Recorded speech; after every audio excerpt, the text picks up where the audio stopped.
Now, like Germany, Japan had began attacking the bordering nations, nations that were close to them, but really for very different reasons.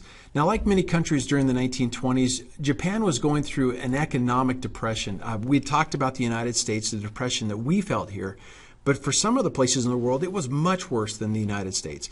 Now, in Japan, they suffered this as well, too, and the citizens were looking for answers to end their suffering. Now, the military leaders, some of them in Japan, they saw this as an opportunity to end up gaining more political power. And what they ended up doing was they began to blame the economic problems on the political leaders. So now all of a sudden, the military leaders really end up becoming more of the political leaders and really controlling a lot of what the country is going to do.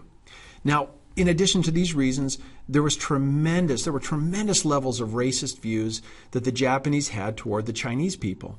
The Japanese felt like they were culturally and genetically superior to the Chinese.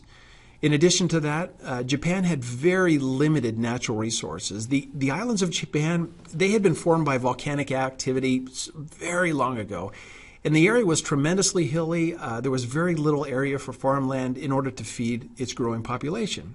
When they looked across the water and they saw China, China was really an extremely large country and they had these incredible, vast natural resources.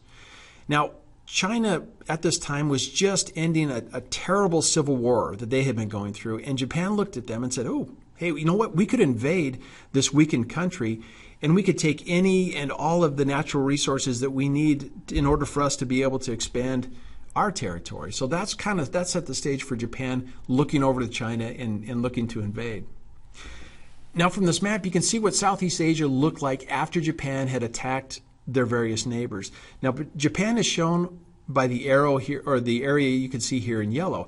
The red dots on the outside, on the outside border area, these are areas that they had controlled, and the red area, these areas show the area of the Philippines, also parts of mainland China and Southeast Asia that were invaded and eventually controlled by the Japanese. So there we go. Set the stage there. You see what Germany is doing. Now you see what Japan is doing. Now we're going to bring you in, and how in the world did the United States get involved with this big mess? That's next.